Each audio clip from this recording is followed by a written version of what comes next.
I knew something was instantly wrong because I couldn't see nothing. I mean, it was dark. I mean, it was already a dark night, but I was able to see lights before that blast, and then I couldn't see nothing. And I told my cousin, I said, "Man, I just got hit." He said, "Boy, stop lying. It missed me." And I said, "Nah, bro, I just got hit. Like my face is sticky." And I told him to look at me, and as soon as he looked at me, he just bust out crying. We face our problems every day. It seems they'll never fade away. The world may bring us down. Tonight we're gonna turn it around. So let's put it all on the table. Talk about it if you're willing and able. Life's love and insecurities and a laugh or two. Come and take a seat. So bring your concerns to us. Together we can discuss what's on your mind. No matter what you go through, just know we'll be here for you every time. Let's talk about it. Blind table talk. Let's talk about it. Blind table talk. We gotta be about it. Go ahead and walk the walk. So let's talk about it. Blind table talk. Let's talk about it. Welcome to Blind Table Talk, y'all. I am your host, Saida Victoria, aka Sassy Sai, your blind butterfly.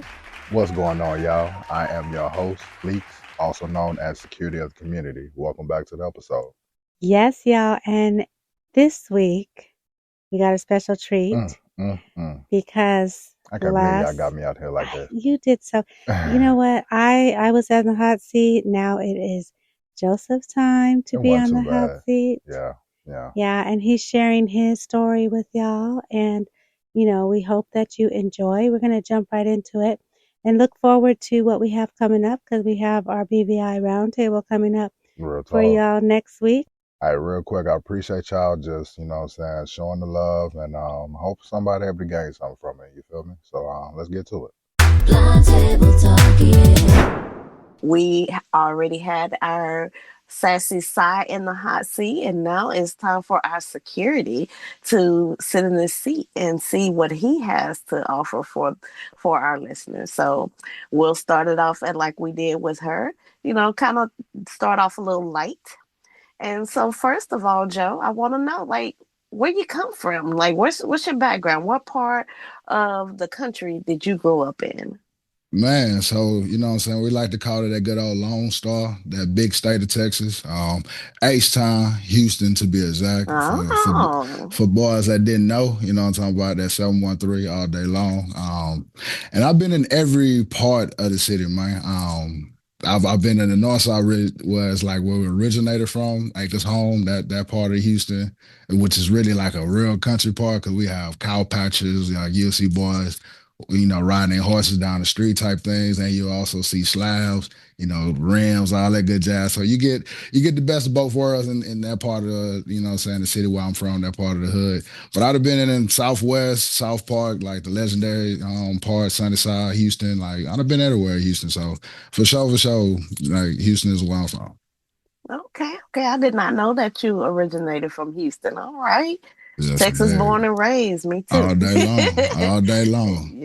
Got family Yes. everywhere else though. Like my grandfather from like Opelousas, Louisiana, and I got family in Oh, Beaumont and all that good jazz. That's where my little countryness come from. You know what I'm saying? Spending time with them up there, out that way. But besides that, you boy, good old H time, man.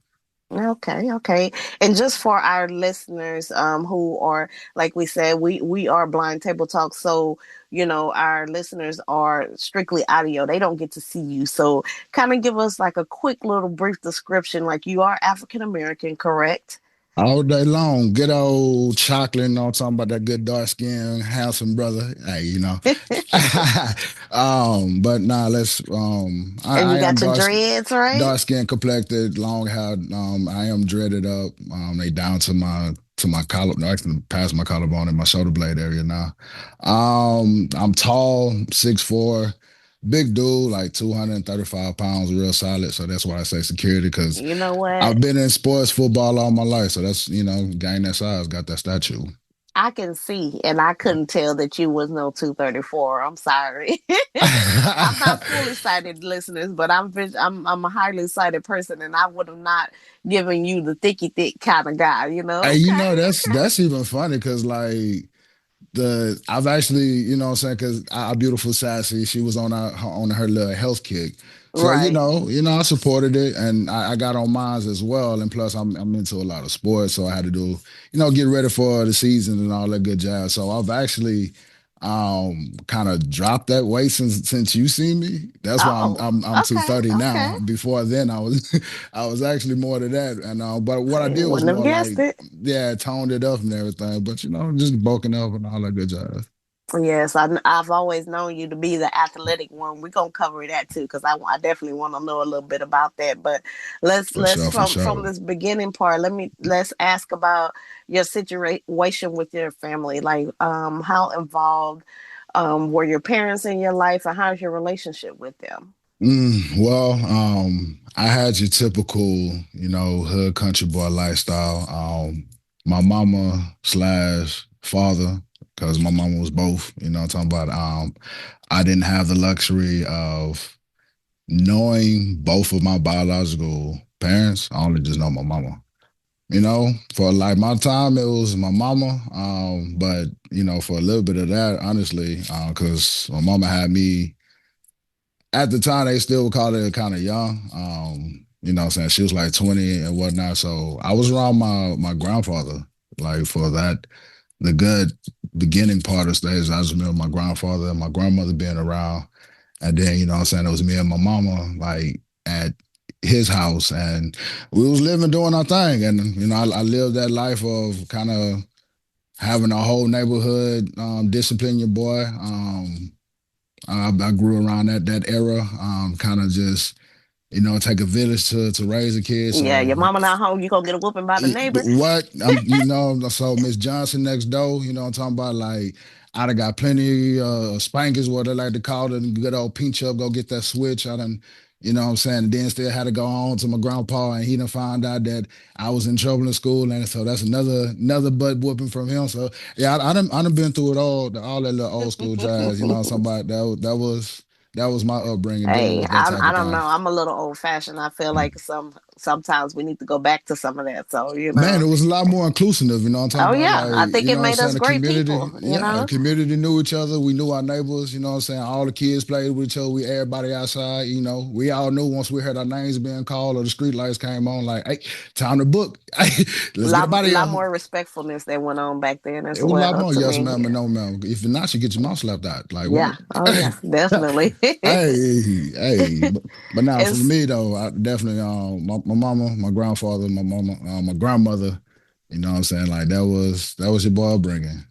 and so, did you ever hear any stories about where your father was, or the reason he was not in your life?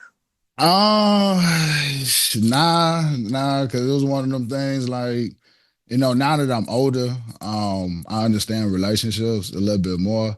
Right. And so it's my mama didn't like that dude, I'm gonna say it like that. So yeah, he didn't get the privilege of being able to, what I'm saying, meet me or, and it didn't seem like he wanted to, because I mean, it wasn't no efforts and anything to be reached out to me, I'm talking about in my adolescent years or whatever to even see who I was. So I think it was more just like both of like that relationship didn't work for them. So, what I'm saying? My mama a very strong, independent type woman and she don't play that. So like if you ain't with the program, oh well, she gonna make it happen. And I think that's really what it was. And she didn't really care to just talk to me about it. Cause I mean, I had her. She taught me really how to throw a football, and she was at all my little league football games and basketball games and little track sessions and all that good jazz. Once what I'm saying, your boy got into all that. So I really wasn't tripping. It was her.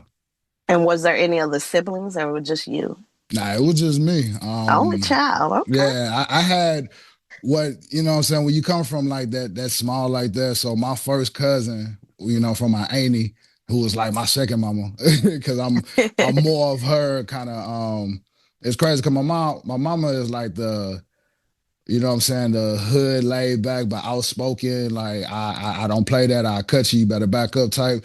And my auntie is the the kind of like we say kind of bougie, like classy, sophisticated, but still like from the hood. Like so, don't get it twisted. So I'm more like I get kind of more of her ways. You know what I'm saying? So that's why I call her my second mama. But you know what I'm saying? It's her first son who I really consider like my brother because that's who I was around. That was my older brother.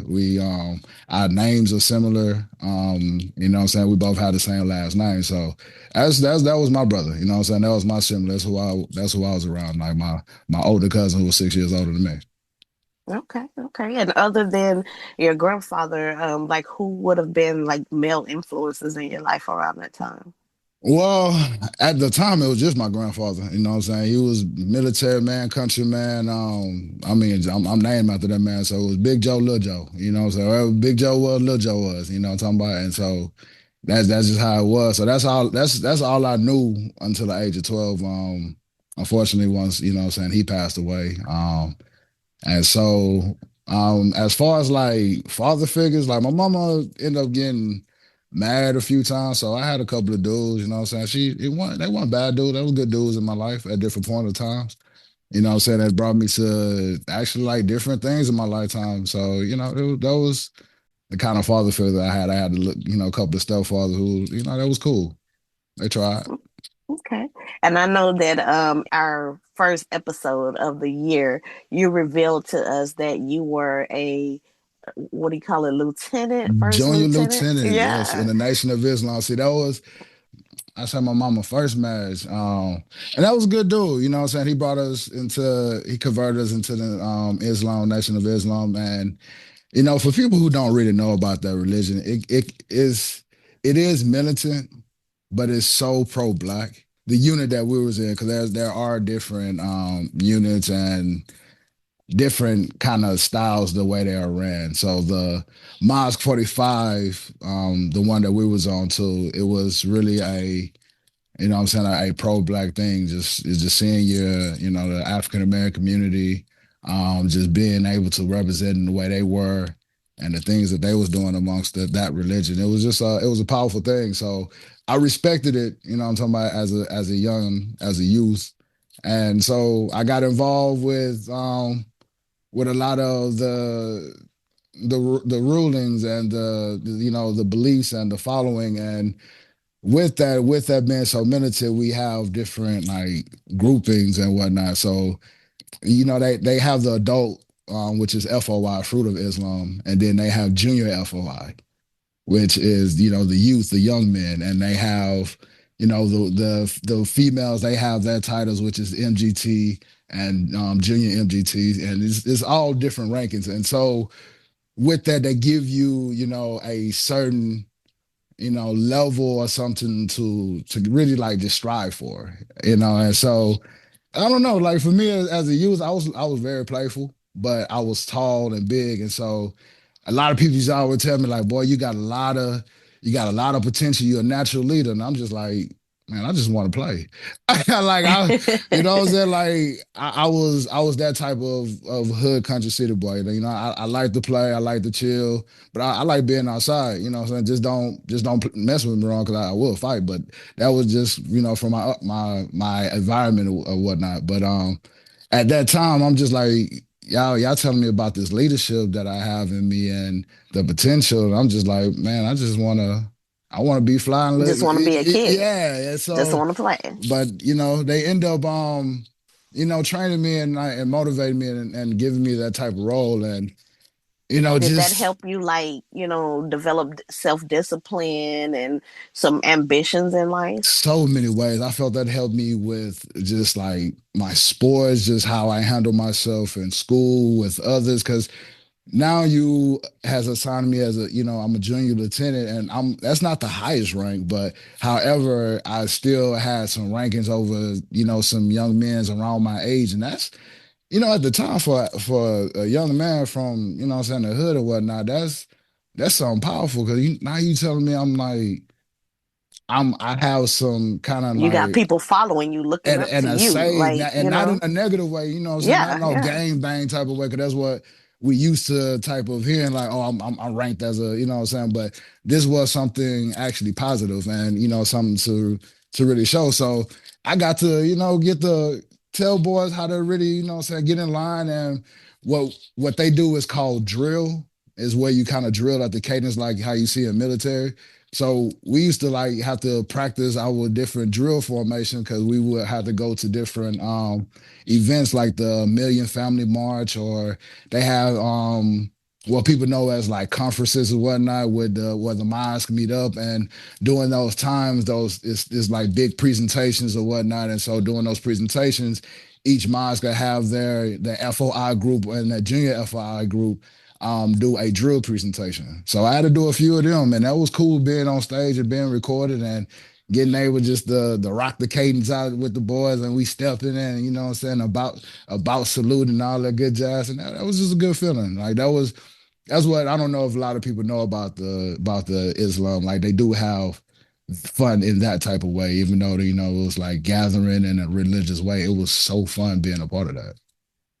And do you still practice that now? I find myself, just hitting my little moves as being cool or whatnot. I've done different versions of stepping and drill in my later life once I became blind or whatnot, but not that actual style though. Well, not just the drilling, but like maybe do you still practice the beliefs, the religion? In some ways, I do, because I find myself being a lot of what it is, pro black, and almost my beliefs are almost kind of cutthroat and militant. Cutthroat is such a bad word, but that's just kind of like very assertive. What I'm saying? It's almost not too much of a gray area in a way. Is I kind of follow in some ways just different rules, and so being a part of the Nation of Islam helped me with a lot of my discipline as being a black man, and just like my strength, I believe. Okay, okay. And so growing through that, tell me like where I know you said you did a lot of sports. So like getting up into high school time frame, what type of student were you and like what all were you involved in and what were your ambitions um for your future? Where did you see yourself going? Man, so your boy was all over the place because I like to look at myself, the phrase they used to always say, a jack of all trades. You know what I'm talking about? Like it really ain't nothing I can't be, what I'm saying? Once I put my mind to it, I'm able to achieve it. So coming up, growing up, I had talent at drawing, and I really was really into math. Like I'm really good with numbers. So the whole time it was like I wanted to be an architect. You know what I'm saying? Like Oh, that, I wanted to do that growing up. That's why I used to say about around 5, 6, 7, 8. I used to say that a lot because I was always drawing, like just making different buildings or whatnot, creating something. Then I got into, but at the time I was still playing sports too. So, I knew I wanted to be a professional athlete. I started playing football at 5, Little League. Then basketball came around 6 and 7, and then track came. And it's like, all right, I want to be a professional athlete, but I still want to be an architect. But then, as you grow up in the hood, you know what I mean, and in low poverty areas, you also your environment is around you. So, I'm seeing, other young boys in my area, what I'm saying, coming out just, in a type of flashes. I was like, man, I wanted to be that. So I ended up like having a intertwine of a lot of things. Just being an athlete in school, playing these different sports, but also outside of school, kind of following the wrong crowd, doing some things I wasn't proud of, being a part of some things. You know what I'm saying? Just like, hey, I follow some trends due to statistics, and just like seeing the flashiness, just wanting to be, what I'm saying, like something like that. So it's like I was pretty much everything. I was a good kid, bad kid. I had really good grades, and I also skipped school. My coaches loved me. I had some teachers who also knew like I gave my bare minimum or I gave them all. Like it was like a seesaw. They knew my potential was really high, and I was very ambitious, but I could also become very distracted. I also could be influenced by wrong things at times. So it's like I at that time I needed to have good mentors around me to keep me guided. You know what I mean? All right. So now, looking at, like you said, getting involved sometimes with the wrong crowds and things like that, like, did you ever find yourself, having to go to juvie or, going to, even jail or anything during those times? Yeah, it's funny. So actually, before even like my blindness situation happened, I actually ended up getting into some trouble with some friends of mine's on a school campus, and it was a bad idea because I ended up getting charged with aggravated assault with a deadly weapon, Oh, wow. and it was a bad occasion because first of all, I shouldn't have put myself in that situation, but once I was in the situation, it was really more of you got to protect yourself because now you're around, what I'm saying, the opposite side, and things then got a little hectic and tense, and y'all in the area where things then turn up. So we fighting on campus, what I'm saying, and boys had weapons and things, and the cops and everything were called, and so that was one of my first troubles, getting in trouble for that and going to juvenile detention center, and seeing that type of treatment. That was definitely, it was crazy because first of all, I was definitely like the way bigger for my size and my age. But because of my size, I was shipped to a different floor than my age group. So I was like on the floor with Older 18 with the older women. 17 and 18-year olds, and Yeah. and I'm only 14. And And probably these, trying to show how hard you are so they won't do you know things what I'm to you, saying? And not even that, these are boys who are in here about to get ready to go to TDC, what I'm saying? They waiting to be Right. transferred over.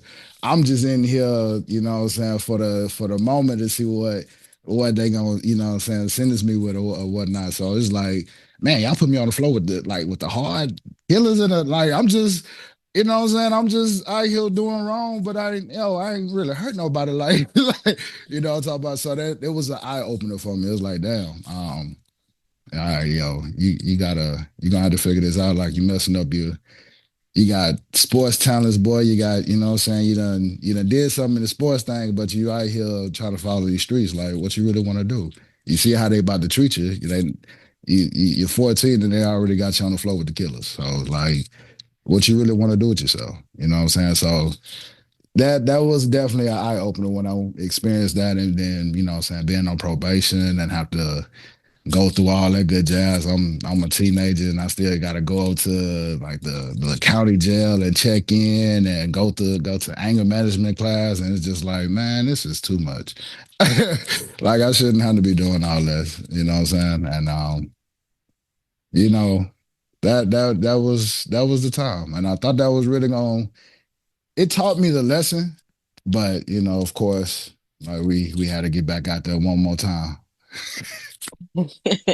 Yeah, and unfortunately, sometimes you do got to bump your head a few times before you realize, hey, this grind is pretty hard, So, like, Man. in doing that now, what our listeners, I don't know if some of them know, or you share something similar with your co-host, is the fact that both of you all grew up being fully sighted, and then midway through your life you became blind. Like, walk us Mhm. through your adventure that transitioned you over to becoming now blind. So how did you lose your sight? And see that this is perfect because it's like the second time when I bumped my head. Like I learned my lesson about just going out and doing whatever, but this time, I wanted to take a little break from training and the sports. And this is my mom' second marriage. She's about to get married. And so, I had a cousin around my age, and, we was trying to bond and get to know each other. We both played football for the different high schools in the city, and these was good schools and good teams. So, we was like, oh man, we have some things in common. So we decided to go out to a little, teenage club. Out here in the city of Houston. But at the time, we know that this little spot can get definitely irate and jumping, and but we decided to go ahead and do it anyway. And it was, man, it was an incredible night. I can't lie about that. For teenagers, we had a good time. The girls was around, music was jumping, but of course, all good things come to an end. The club had to end, and as we coming out, it was crazy. It turned into a good time and it became a chaotic scene. I mean, you talking about people running everywhere, fights start breaking out, boys got guns toting up, security walking around with AKs, and it was crazy because like me and my cousin, we just sitting there like kind of coming out the club and we doing the the young male thing at the time, being little fly guys chopping it up with some little girlies, and as So we you come wasn't even involved in I the wasn't looking spats at and stuff that was none of going that. on I'm with trying all those to, other hell, things. I'm chasing girls. That was my thing, you know what I'm saying? Like, I wasn't even, I had my little, little game bang ordeal or whatnot. I know what that was about. I wasn't even on that type of jazz at the time. Like I said, I'm trying to chase some girls and just have a good time with the fam. But of course, that just couldn't be. End up having getting a gun pointed in my face by security. You know what I'm saying? Just threaten your boy to get up off the premises. And I'm just like, all right, we're trying to wait for our ride. And he's just like, nah, nah, nah, you gotta get up off it now. You look like one of them boys. And I'm just like, dang, because the way I'm dressed, I So mean, I get profiling, it. I got the profiling, Dickies even on at a and I got young my kid. my blue tee on, you know what I mean? But I'm just like, because I'm dressed like this, I'm just out here, right? So, I end up having to move around. And it's crazy because I felt like if I would have stayed in that spot, I don't think things would have progressed the way it had, and the situation would have been a lot different. Because leaving that spot, it put us like out there in the vulnerable spot, like where they were shooting at and all that good jazz. And so as we trying to cross the parking lot and moving around and trying to actually locate our partner who had the car at the time, another car ended up pulling up. And as it pulled up, like I just heard somebody like kind of sound off. And so we looking, trying to see what's good, head on the swivel. And I'm glad the head was on the swivel because as I looked, I saw a shotgun barrel like pointing right at me and my cousin. Oh wow. And just before like we can even just kind of react, the trigger was pulled. Oh And wow. I saw it and I just tried to duck. Because like truthfully, I'm tall. So really where it was pointing at was kind of at my chest and like Your my chest throat. area. Yeah. So if it would have hit me there, that really would have took me because that would have opened me up. But because I Wow. ducked and I ducked down into it, and it was a spread, it ended up tearing up my face and my scalp. So it went like, so I'm going down and the spread went up into me. That's how I ended up hitting my eyes and all that good jazz. And the crazy enough part about it, you would think me getting hit, because the car was probably about maybe 4 to 5 yards away. You would think me getting hit by that would have had knocked me out, but Yeah, it because it actually was still in your head, you right, know? but it actually didn't. I ended up getting back up, but I knew something was instantly wrong because I couldn't see nothing. I mean, it was dark. I mean, it was already a dark night, but I was able to see lights before that blast, and then I couldn't see nothing. And I told my cousin, I said, "Man, I just got hit." He said, "Boy, stop lying. It missed me." And I said, "Nah, bro. I just got hit. Like my face is sticky." And I told him to look at me. And as soon as he looked at me, he just bust out crying. And it was like we both knew. And so Were you we all like running still or Nah, anything like we that? we You was were we was right there in the parking lot still. And it was like, man, he started telling me like, come over this way, like let me get you out the way. I need to call somebody. He trying to scream for help. And mindful, like this is another 16-year-old boy. You know what I'm saying? We right, both we right. both 16. You know what I'm saying? We just look like we grown because we football players, we tall. And he calling for help, no security coming, nobody. He finally called an ambulance and they came and whatnot, and they told me to lay down and all this good jazz.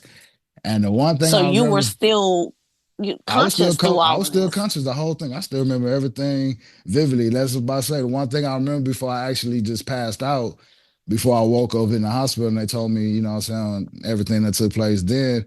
But the last thing I remember before then was the ambulance people was like, "Man, we got a 25-year-old male with a with a gunshot wound to the face. Oh, And I'm wow. just like, I'm 16, and bro was like, damn, boy, big.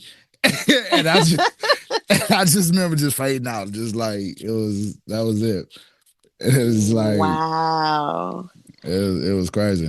Cause And I so was when you woke up in the hospital, like you had full memory, like where did you find out that you had been out for a few days or anything like that? I was out for a little minute. It wasn't even a day or so. I was just out for surgery. I had so what the story was told was I had hard times doing surgery. Okay. I ended up having a stroke. Oh, wow. And I ended up having brain aneurysms due to the skull fracture. So I had the air ended up making my veins kind of like have bubbles in it. So I had three aneurysm surgeries. And doing my eye surgery, I had the stroke. So they were saying like my heart kind of had stopped for a little second. So they had to bring that back. And when I woke up, I was paralyzed on my left side.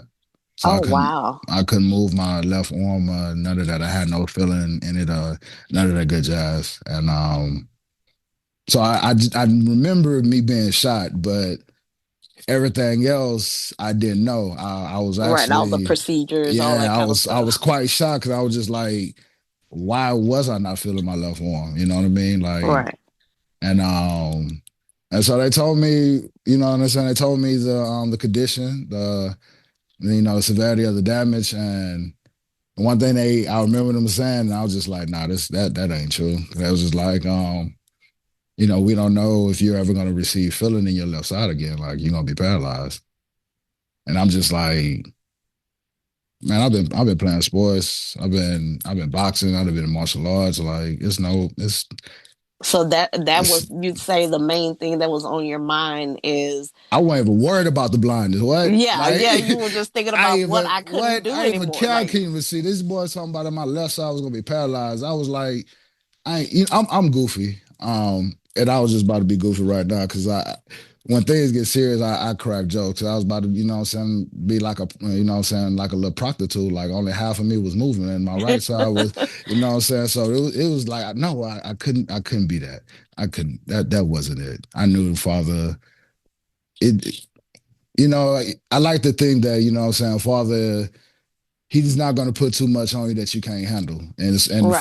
for me to even be alive, you know what I'm saying, from that shotgun blast or whatnot, I knew that wasn't it. I don't know what told me, like how I even felt that, but I knew that wasn't it.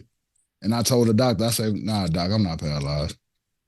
And, I could tell he kind of looked at my mama and my auntie and was like, Some people actually go through like denial stages like that and things where they don't accept their diagnoses and and I'm things. stubborn So as hell, man. And that's my personality. I'm a Leo, so like I don't accept a lot of things. You can't just tell me. You're not just gonna tell me something, and I'm just gonna. Nah, I'm just not. It's not me. So him even telling me that I was gonna be paralyzed, I wasn't accepting that. did you end up having to go through like a lot of therapy and things like both physically and mentally? Did you have to go undergo therapy to bring you to the reality of the things that were going to go on with you Oh, now and I then went get you through a lot of it. I went through mental therapy with myself. Because like I said, I was telling the doc that I'm not gonna be paralyzed. And I just so every day I just kept, just this arm gonna move. I'm gonna sit up on my left side. Every day I'm gonna move this left foot. Like we gonna lift this up. We gonna make this happen. And it took 2 weeks of me being in the hospital from January 19th, really January 20th, from when I knew that I was paralyzed. It took 2 weeks from there, me going through that mental fight in my head, telling my body's trying to send that signal. So I actually send that signal to my body. And I remember when I lifted my arm, it was so crazy because I lifted it up and it fell. And I just looked at myself like, did you, boy, come on. And I, so like and you used your other hand to lift it up or you No, just I oh okay lifted up okay with its own like the limb way from it the was supposed to forearm, like the way it was supposed to be. This wasn't me lifting it up. Nah, I was really telling I was really fighting and telling myself that you can do mm. this. and my body listened to me, and it grooved with me, and it didn't give up on me. And you know what I'm saying? I just kept doing it. I remember waking my mama up, was like, look, mama. She was like, oh Lord, thank you. You know how black mamas is. Yes. Thank you, Jesus. You know what I'm saying? She done went through the whole, kissing me all on my forehead and all that good jazz. I'm just like, yeah, I told that doctor, man. I told him, man, like, and this whole time, I'm still blind, man. So you're Like, not even focused on that at I, all. I mean, because You didn't, I mean, like I that knew should it. have registered even like when you lifted up your arm, you didn't see your own arm go up in the No, air. but I knew it instantly, even when the shot happened.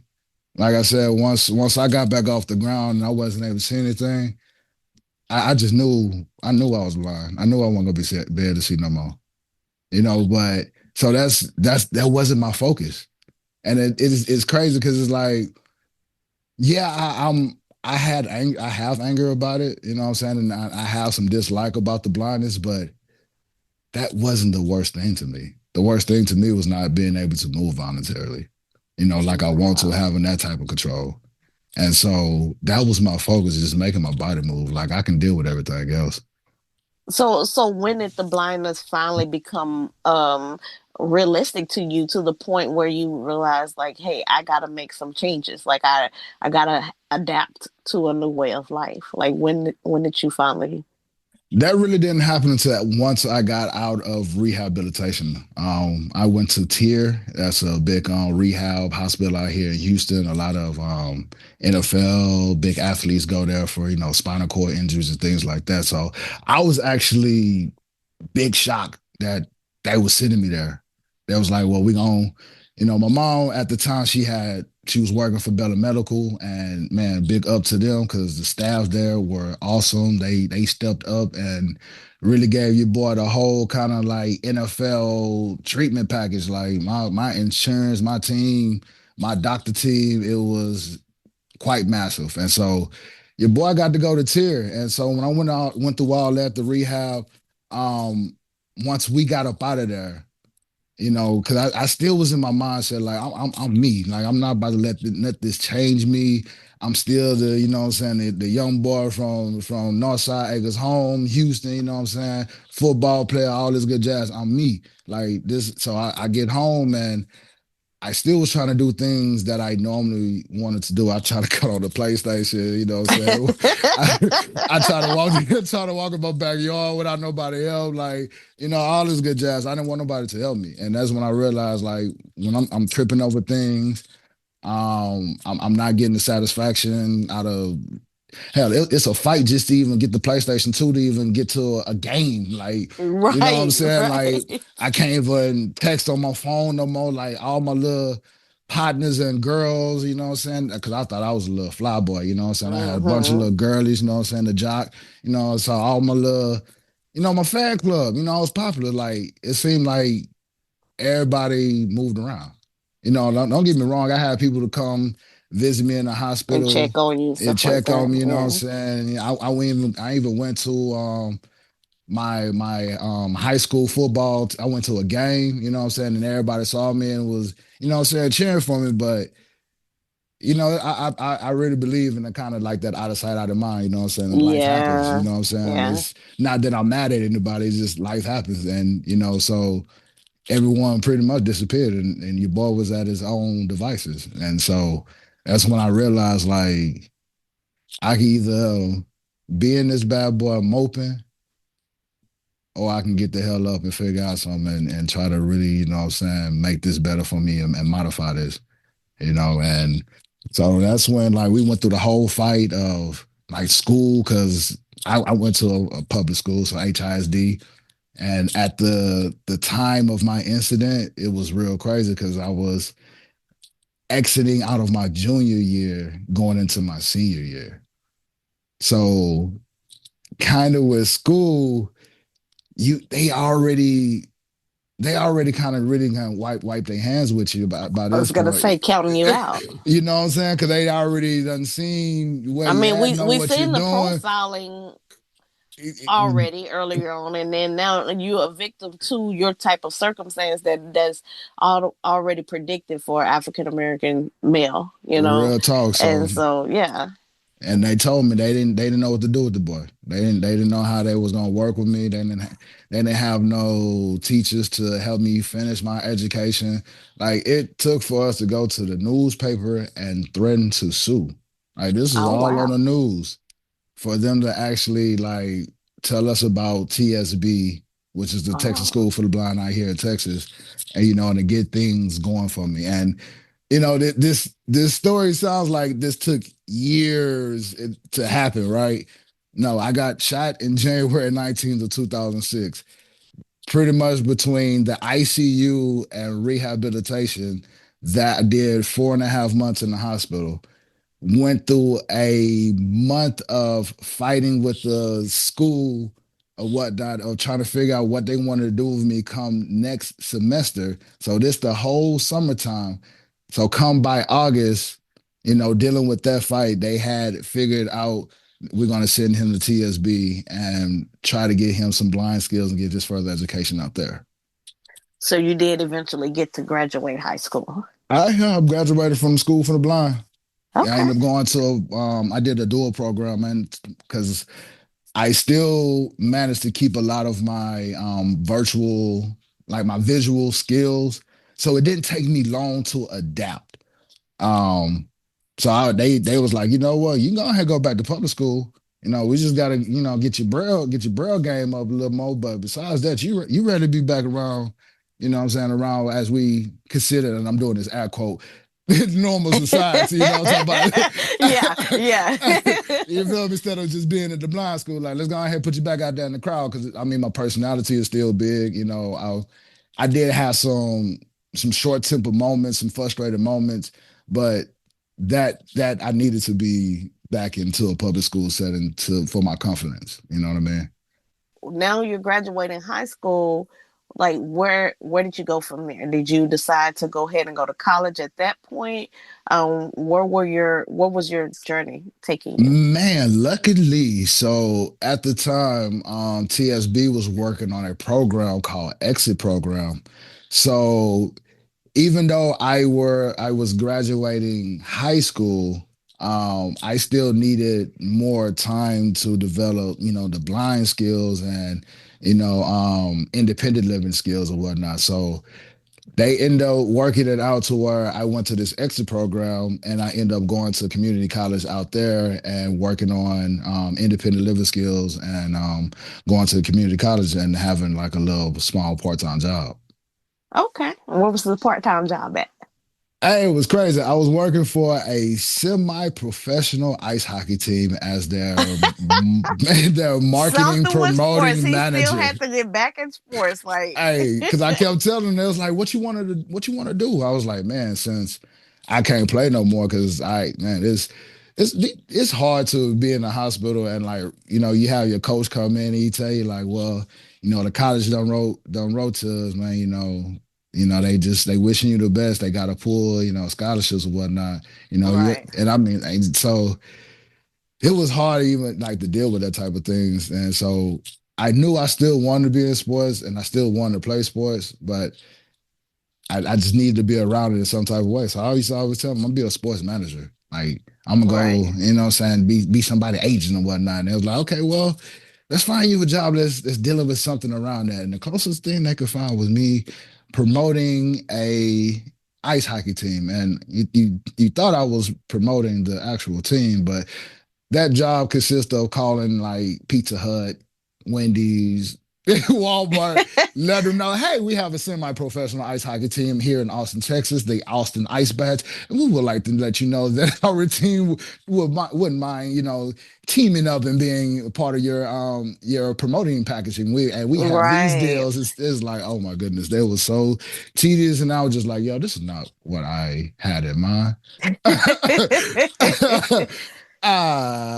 Alrighty, and that's when I kind of learned about the process on what I feel how they kind of do, us blind individual out here, and when it comes from these different agencies like School for the Blind or Chris Cole or whatnot, as far as these jobs, we could say all what we want to do, but they just gonna give us something small.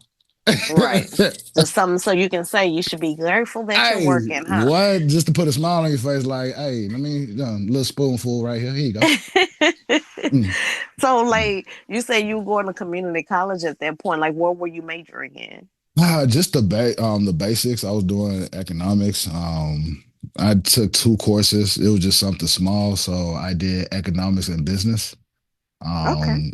Just to get my feet wet or whatnot, and yeah, like like I said, got shot at 16.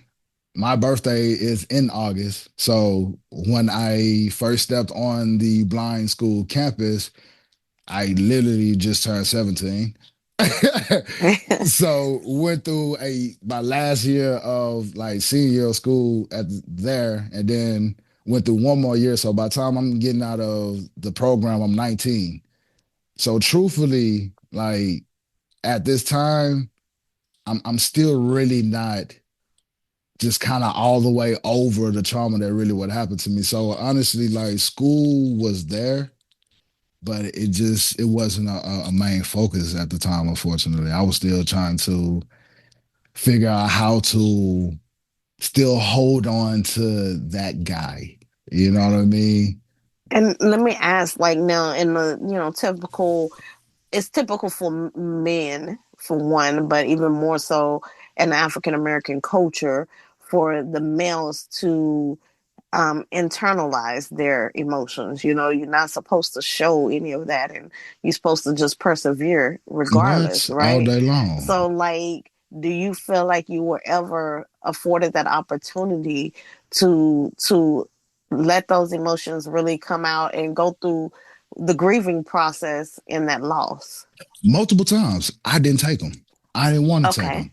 And I'm gonna tell people to like today, man, take them opportunities. I wish I would have took them opportunities and actually, allow myself to properly heal at an earlier stage.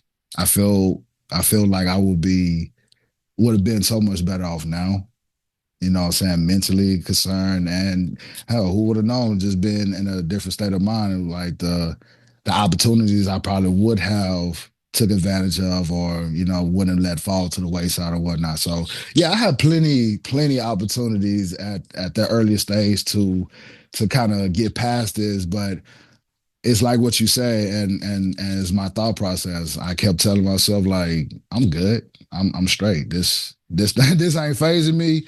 They was like, you gotta grieve, you gotta grieve. I ain't gotta grieve nothing. I'm good, yo. I'm boom. Like watch out. This like football. I'm stiff on. I'm keeping moving. You know what I'm saying? This ain't changing me. I wasn't even using the cane at first. You know what I mean? I was just like, I'm walking out. We just gonna keep this moving. Like and I don't need to talk about it because I'm not bothered. I'm okay. I'm gonna keep this moving. This happened. It's like a game of poker. I just got dealt a hand of cards. All right, we're just gonna keep playing. You know what I'm saying? So, but you did have a good support system within your family, and I everybody mean, was there of to of yeah, of get you through it. course. I mean, my mama. Your mama gonna go through her own battles, but in the black mama culture, child, go on in there, wash some dishes.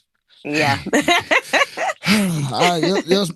All right, hold on. Let me. I'm looking for my I shoe, don't know. mama. It's like Go, go. some parents do it different because my mom, when my older sister was born blind, she didn't see that at first. She felt more sorry for us than anything. And it wasn't until my sister had wrote an article for a teen magazine. I don't know if a lot of you remember. It was called Young and Yeah. Alive back in the day. They Mm. were sending out, and she wrote an article stating about the things that she could do that my mom wouldn't let her do. And so when she was able to read that, my mom read it and was like, "Oh, really?" So from then forth, she just pushed us all, to do, if not the same, even more than the Real other talk. our counterparts, our other siblings. As she should So have. Real. yeah, so a lot of parents, unfortunately handle that differently. It's good that your mom still pushed you to say, "Hey, no, go on in there and do them dishes, do what you need to do still, because you are still Joseph at the end of the day, you At the know." end of the day, and I'm her only son. And so, what I'm saying, like I told you, she was the mama and the father. So she, mama ain't raised no, you feel me? So it's Yeah, like, yeah. Baby, I understand what happened to you because she used to say this all the time too. You know, that was her favorite. Baby, I understand what happened to you, and it is this is terrible. You know, it's so traumatic. But as you showed the doctor, your hands still work. You can get up off your feet. So come on in here. 'Cause look, I'm gonna put some soap in here right here. Go on, bust these dishes down because you're gonna still be functional. And I just be like, dang. But you know. I appreciate that though, cause Yeah, like I yeah. am I am very independent. Like it ain't nothing I don't feel like I can't do. You know what I'm saying? Right, And I know that because she was strong, and I know she was going through she was sad about it. Like what mama want to see their son get shot, and you right, know what I'm saying, become something different. From what what we are viewed in society in a physical type of way. You know what I'm talking about? So it's just like I know she had her moments or whatnot, but when it came down for me to see it or to be around it, nah, she stayed that strong black woman, but she didn't play with me. She kept that hand on me strong. For real. My auntie too, like they would tag team, you know what I mean? Because my mama had to go back to work. Because at a little bit of time, she actually took off for work to even, what I'm saying, make sure that, I get back on my feet like I needed to. Like, but it wasn't no waiting on me no hand and foot though. Like, but nah, this is come on in here. You got this, and then when she went back to work, here come my auntie. All right, baby. All right, shift two. Here I go. Come on. Like, all right, like, dang. But I appreciate them women and having that type of support. You feel me? definitely, Like definitely. most definitely that. And I feel that's kind of was a little bit. I'm not gonna say I took it and ran with it. So it's like I know I had that strength, so it's like, yo, I'm stubborn, so I'm really about to beat this blindness. This blindness really not about to change, you know what I'm saying, change it, boy. So it's like at the school for the blind, I was a handful. Like they couldn't stop me. I When now, was everything. like with going to community college, you said you took just a couple of classes at first. Like, when did you decide to go ahead and pursue your degrees, and what That made you didn't choose that? come. That didn't come until later in the 20s. I actually had to drop out of college, because, like I said, I was still trying to, deal with that part of not losing myself. And my young self, I was into sports, I was into music, I liked to rap, so I got into, performing music, rapping, that whole, that type of culture, living that type of fast life. So school really became a back burner. Um, it was like education, like, nah, I'm about to go become famous, like I got that type of personality and skills to do it like that. So, what I'm saying, that became the focus. I started working on music and all that good jazz. So then, what made you, go ahead and say, "Hey, it's time to, do something else with my life, and get some things up under my belt, beneficial to myself." Becoming older and just going through different life experiences, making the wrong choices, deciding to, in my first apartment, I decided I want to go ahead and build me a studio and have like the whole entourage there and not really focus on what I needed to be my priorities. And so, just bumping my head a lot going through that and realizing like this is becoming, a empty road and a hamster wheel. And it's like he didn't he didn't keep you alive and have you go through all what you went through just for you to not do anything with it. You know what I mean? And that's when I started realizing that I'm being stubborn and being this way because truthfully, I really was being emotional. I didn't like, you know, that I lost the friends around or how the people viewed me or whatnot. Like you, you can be as strong as you want to be in what I'm saying, your personal mindset, but you're still going to see those different subtle views on how people treat you and all that good jazz. So honestly, at the time, I really wasn't liking none of that. And so that whole rap life and what I'm saying, getting into the fast life and being like a little street pharmaceutical and all that good jazz, that was me being rebellious. And that was me being emotional and being angry at with what where I was at. You know what I'm saying? This blind black man just out here, just like, man, that was, to me, it wasn't cool. And so it took for me to go through all that to realize, like, boy, you got shot and could have died. You know what I'm saying? And not so many people could be blessed with that. And you just gonna sit out here and just squander it away. You know what I'm saying? And it's like, all right, man, let's really do something with yourself. And that's when I actually like left Austin and moved back home to my city of Houston. So I was, once I got shot, and after that whole ordeal, I actually stayed in Austin from the age of 16 all the way to 21. I didn't go back to Houston from that. And now you're back in Houston, and like, are you living with mom? Did you get your own apartment at that time? Like, what was you Nah, doing? baby steps, baby steps. So went back, went back to mama. Went back to mama because Of course, home. mama gonna have the door open for you. You know what I'm Oh saying? yeah. And so went back to mama, but you know, of course, mama is tough and mama is strong. This ain't going back to mama and you just sitting here freeloading. Like, I've already done showed mama I'm able to hold a whole apartment down on my own and pay my bills and all that good jazz. So it's all right, baby. You can come back here, but you got you about 3 weeks. I'm gonna need this amount up front, and what you gonna do? Job or school? Exactly.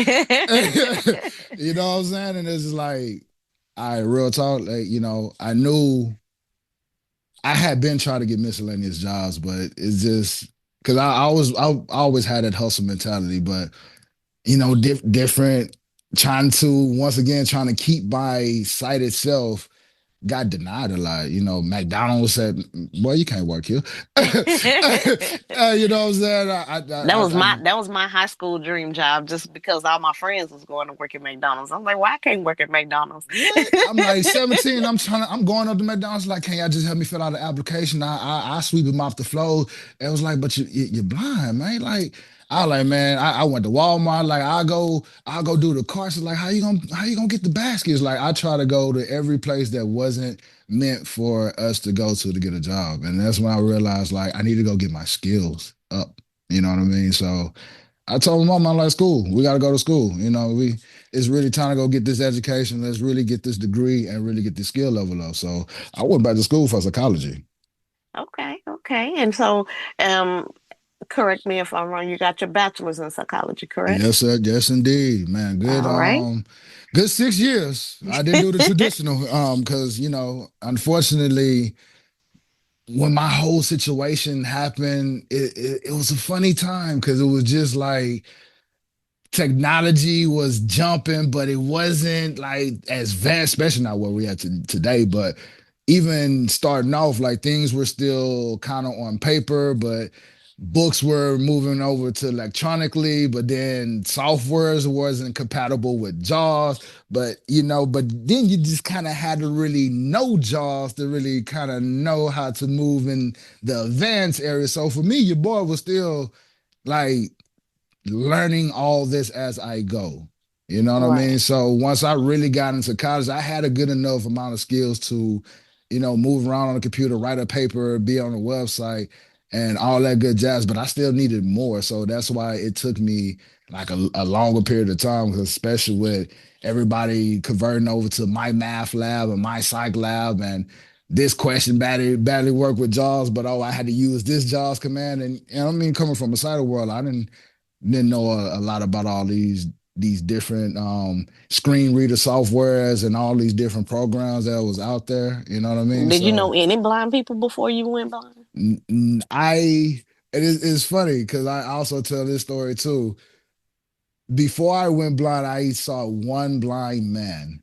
And that's because I volunteered at a in my high school. We had a daycare for the little children, for the parents who worked, and you could bring your kids up to the school and we'll watch them, and run through activities. It's this blind dude. He had two kids, a girl and a boy, and his kids ended up being in my group, and it Oh. was just amazing because it was so funny because how people are, that's how I was, and that's what I knew I had to kind So of, you were looking at him like, oh, so you're doing amazed so, and yes, you're so like, so man, big great. ups to you, big homie, because Yeah, you come and yeah. get your babies and your kids are so sweet, man. You know what I'm saying? David. I'm like, I'm over here trying to remember his name. It's been so long. I'm like, man, my man David, boy, boy, I love you, babies, man. I just, you know what I'm saying? So it was giving him love, but I was giving him love because I was so fascinated of him doing his everyday life and why should I had to be? When I just, it simply just could have been just, just appreciation or whatnot. So like I see how people how I was, you know what I'm saying? And that's So do you think by knowing, by having seen this blind person before, did that help motivate you once you lost your sight to say, wait a minute, I've seen this done before? Like I know it can be done, or was it more just your own self will that you were focused on? I mean, it's actually a little bit of combination of all that because it was him seeing the movie Ray Charles a month before I went blind, and it was crazy because watching Ray Charles in that movie walk down the street with no cane and I'm gonna make it do what it do, baby. Yeah, just having his women, and I'm just like, boy, that boy Ray Charles, boy, that boy was cool, man. You know what I'm talking about? Like he was fly daddy to me. And it's crazy that I had that impression of him and then I went blind a month like after that, after I saw that movie Ray Charles. And so me thinking of those two gentlemen, I was like, man, nah, I'm gonna keep myself. That's why the fight of holding on to that my sight itself was so long. Because it's like, man, Ray Charles could walk down the street with no cane. Why I need this cane? This cane made me look all blind. And at the time, I'm like this blind and lame. Like I'm too cool for this, man. You know what I'm talking about? Like females and boys know me out here. Like I don't need this cane. So it's just like if Ray Charles could do it, I could do it. You know what I'm saying? This is like so that was the thought process. But I had to convert that in a much positive way. You feel me? Instead of like that kind of that cultural type of way. The stereotypical way of a black man that how we are out here. You know what I mean? Yeah, yeah. So like once now that you've gotten the degree, like did you I know before you say you had a hard time finding a job, right? But now you got Yeah. some skills, you got some credentials behind you. Like did that make it any easier for Mm, you to find work in your career field?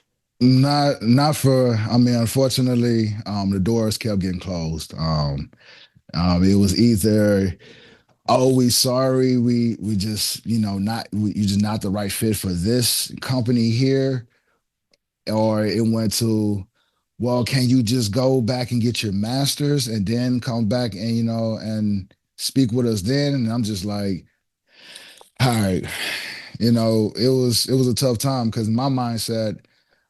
I've been in school since I was 3 years old. My mom was one of them.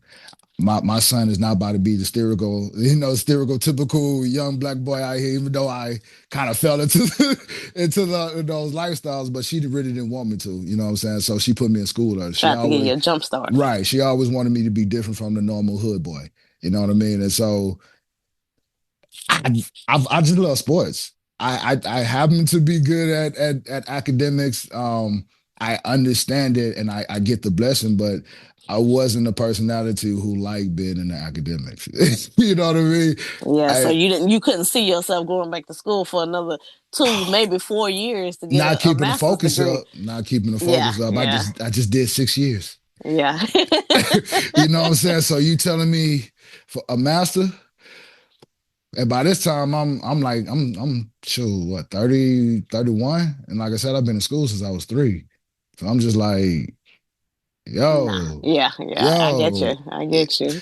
bills. I'm out here living on my own independently. I don't want to depend on no one. I don't want to live with my mama. Like what? I've been at my mama house since I was 23. So it's like I know I can go back, but I ain't trying to do that.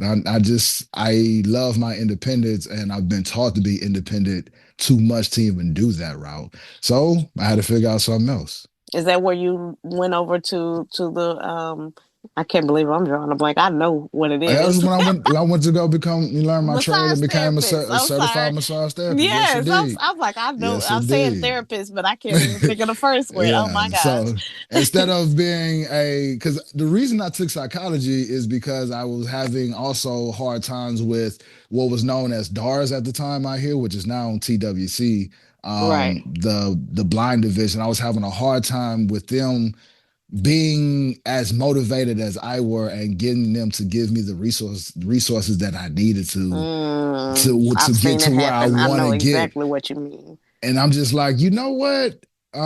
Why we got people sitting behind this desk who ain't really trying to have no backbone and be a lead blocker for this community? Because just like, when coming into this blind community, seeing it, I've always just thought like, man, it's soft when we ain't got nobody to really just stand up and just speak for us and speak on the things that we are getting, looked at about or being down looked on. And then it's like, nah, this ain't gotta be like this because I'm blind don't mean that I'm less of a person. I just happen to be a black man who is blind. You know what I'm talking about? So that's just not all of who I am. I'm much capable of so much more. And so yeah, I went to school to become a psychologist. I'm like, I'm gonna go get that caseworking job, not knowing yeah, you gotta go get the masters, become one of them case managers. You know what I'm talking about? And I'm just like, oh, sweet baby Jesus. Okay. But I mean, I think that degree probably has helped you with the organizations that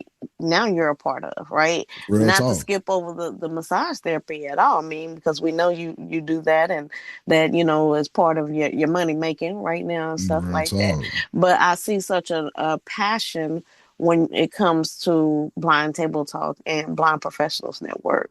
It So is. It let's talk is. about like your ambitions towards these two organizations and what drives you with these organizations. Well, you know what I'm saying? BTT, of course, our beautiful Miss Sassy, you know what I'm saying? She was doing, the show on the Clubhouse and I was around for that, but I was just like, man, what if we what if we took this and actually made this a podcast? So you know, podcast is really growing and we have this lack of awareness and this lack of interaction with our side of community and with, I'm saying, just community around and people knowing who is what and what is going on. It's like, man, what if we had this platform to where they could just tap into something, listen to, and just get an insight? And so that's how BTT, became. And that's why for me, I love BT for what it is, because everything that we talk about someone with my situation, someone else could. I don't wish on no one. We're gonna say this and knock on wood, but unfortunately, another young black man can get shot, go blind, and not know none of this blind stuff out here, or not be able to not have that mental toughness to survive and might be losing himself. Now, what he can do? Go on YouTube, click on BTT. You got blind mythbusters, you got insecurities, you know what I'm saying? You got just different episodes Opening to of organizations that are out testimonies, here. just Right. different, a plethora of information for you to be like, man, it ain't over. Right. This ain't it. This something. It's a moment. And I heard this on NFL and I love this quote. It's like tough people last longer than tough moments, man. Oh You yeah, know, I love that. I love you, it. you know what I'm saying? So it's just like we all gonna have our tough moments, man. And that's what I would like a lot of people to see. Like that's all these different disabilities going through. It's just a tough moment, man. And it's what it is, but it's more than capable of getting past it and making it an incredible life. You know what I'm talking about? So that's why my passion and my love for BTT and BPM, because the other side of that is like they don't see us actually, like what I like to call it, putting on the suit and tie, you know what I'm saying? And just being out Hmm. there and just being sophisticated and knowledgeable and handling ourselves in such a way to where we are professionals. And so both sides showing the everyday living, like we out here, we have relationships, bills, houses, mortgage, divorces, all this good jazz. To On top of, on the other side, we have entrepreneurs, authors, people who are in administration jobs, managers, all this good jazz is in our communities. But when I talk to people on an everyday basis and say these things, it's like, what? Y'all do? It's wow. Listen, that's a beautiful. It's so amazing. That's why men like sad. So we talk about the word amazing because that's the thing they like to use. It's so amazing to see that people of your kind is out here just not giving Our what kind. not giving, baby. Like you're a human. Like you want to survive. You know what I'm talking about? Like everybody's a human, so we all have our personality. So what I'm saying, our disability don't make us. You know what I'm saying? Like we're so much more than that. So that's why I love being part of BTT and BPN to bridge the gaps and build that awareness and just be that vocal point for a lot of our individuals out here who are a little soft, or a little timid, and they want to speak up, but it's just like, man, I don't want the pushback. You know what? Me, I don't care. That's why they call me security. I don't care about the pushback. I'm gonna push back too. And we gonna keep pushing because they need to know who we are, what we can do, and what we capable of. And we out here living, man. Right, right. And I love your passion and your drive for that. But I got to get a little messy with you, okay? Because as everybody I already all knew this about to open up that window. I'm like, oh boy. I'm like, you know what? I'm yes. just gonna let this open up itself before I even say the involvement. So go ahead. Go ahead. I got But you. as our listeners know, you are a part of both of these organizations, along with your co-host, Miss Sassy Sai, who Yes, is indeed. also the founding CEO of Blind Professionals Network. You work together on both of these organizations, but at some Mhm. point, the both of you were in a relationship not too long ago. Yes, Now, indeed. on our previous episodes, we got to hear Saida's side of the story. So we want to know from you, like, how did you view that relationship, and how is it now, continuing to work with your once lover? Oh man, man, man. I'm a first and say this, I know people like y'all want to talk about this now. Y'all ain't talk about this. You know what? Listen, it won. It didn't mean like we nobody didn't need to know. Damn it. I'm gonna say it like nobody need to know. Damn it. You know what I'm saying? Like, cause the way our situation happened, it ain't no beef. You know Right, what I'm saying? right. And I feel a lot of people can't understand that, man. Like Takes traditionally, maturity. traditionally when people, separate or break up or whatnot, it's like, oh, forget that person. Oh, or so much negative intention and, so much slander and, oh, they did this, and this person did that, and everybody getting told this. And, what I'm saying? It creates so much division and sub clicks. And I'm so grateful and like blessed that, to even have a friend and an ex partner like Saida, like it was beautiful, beautiful process. And a lot of the phrase is what I'm saying, people come are in your life or a season and a reason, Right.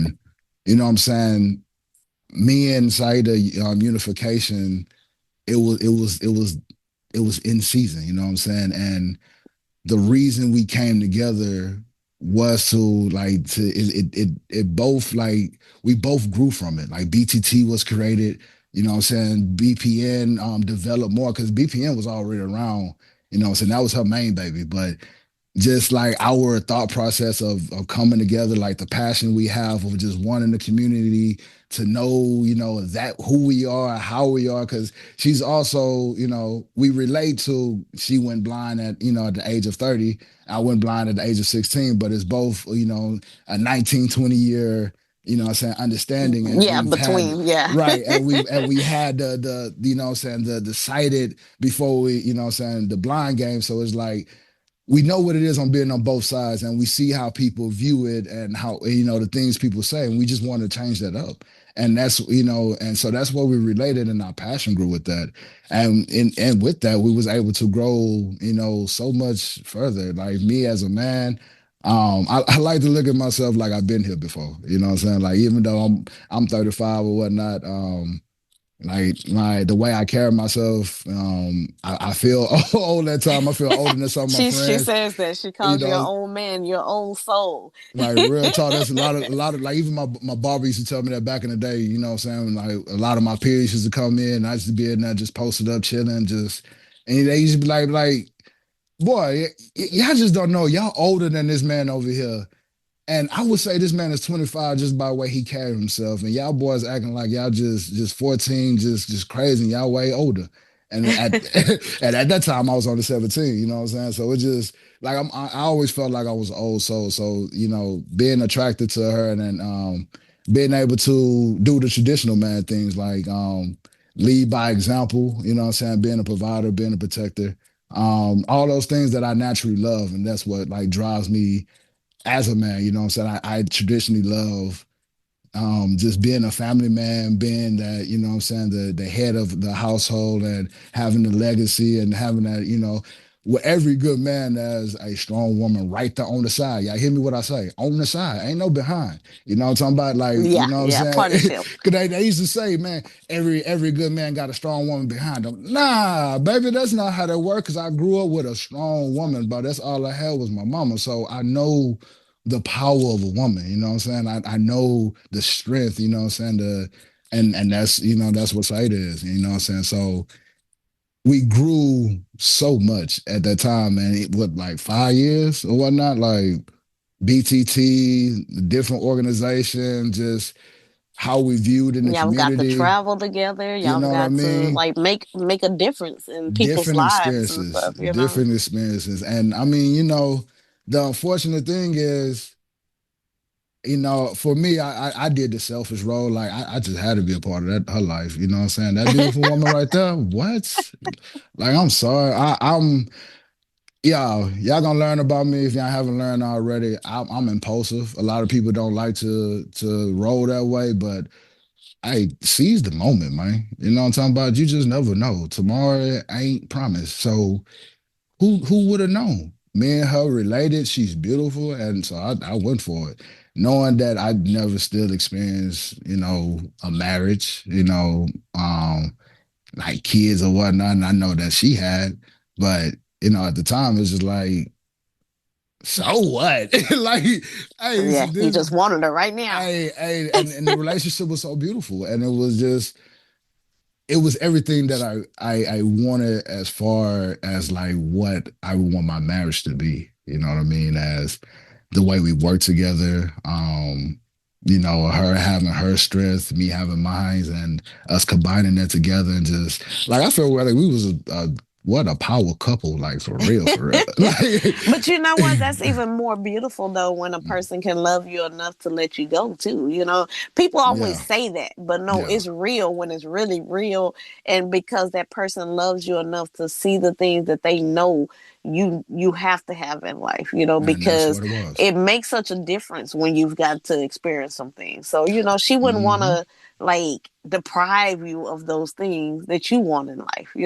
And that's why this gonna forever be, what I'm saying, my dog, and that's why I love her as such because she was able to even do so and sit down and have this tough conversation. Was like, I know you want to have kids, you want to have your own, and it's just like, dang, as much as I try to, because over time, just question kept coming up, she kept asking like, what about kids, and I'm just like, I'm good.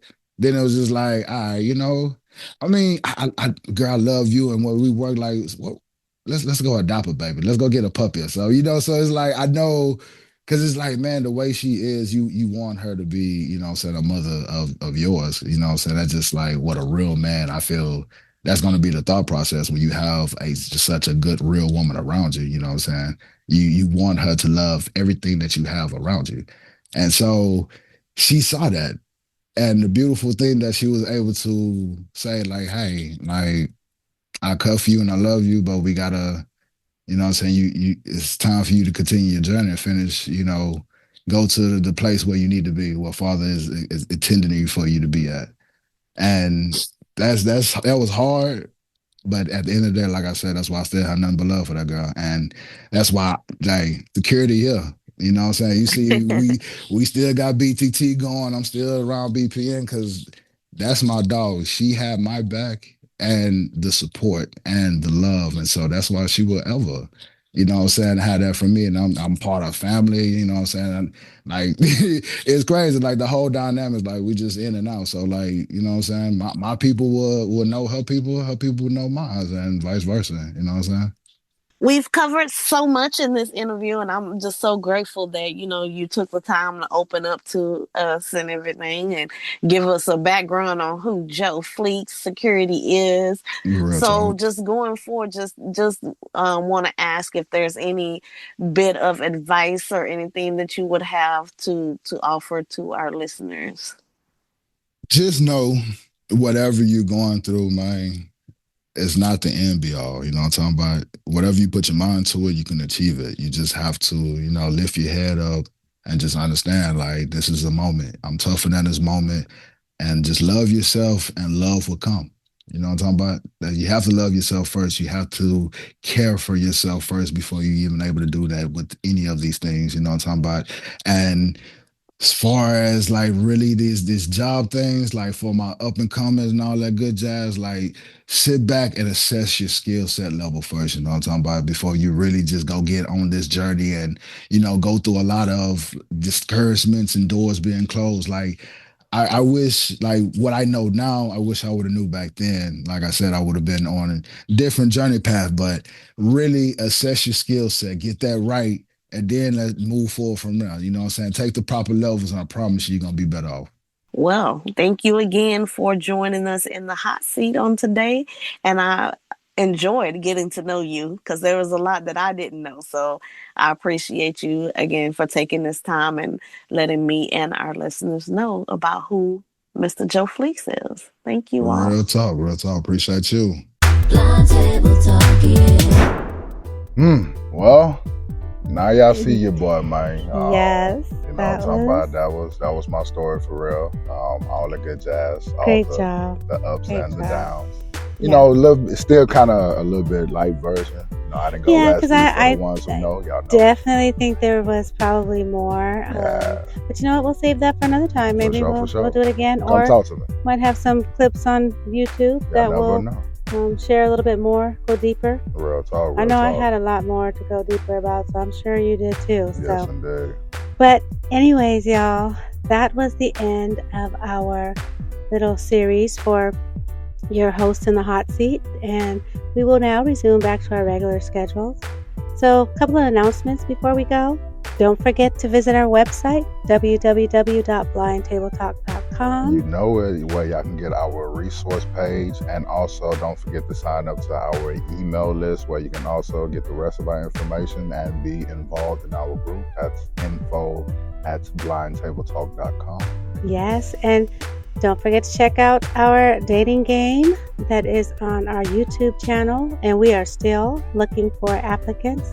We've been sharing it on Facebook. If you would like to be a contestant on the BVI dating game, please let us know. You can email us, or you can fill out one of the applications that's going around on Facebook and in our Facebook group. Yes, indeed. Yes, indeed. And also, don't forget about our YouTube channel. Please like, subscribe, and share as well. That is Blind Table Talk. That's where you can find all of our uncut clips, our full interviews, and just different things that we have on our YouTube channel that's, that's not around. So we would like for y'all to support and, show that love. And last but not least, I do not want to forget about our BTT Awards. Yes, indeed. The nomination forms are out there. It is, y'all. You can go to our website, blindtabletalk.com. Click on the link that says BTT Awards. You will find all the information there, as well as the nomination form. So please nominate a friend, nominate someone that you think is deserving to be recognized, or nominate yourself. Yes, indeed. Y'all know where to find him, man. Don't be scared. Let's show this love, man. It's a lot of love and a lot of flowers to be given now. Let's not wait, man. Yes, thank you all again for listening and for the support that you all have given us. We truly appreciate you. And until next time, y'all, be blessed. Blind table talk, yeah.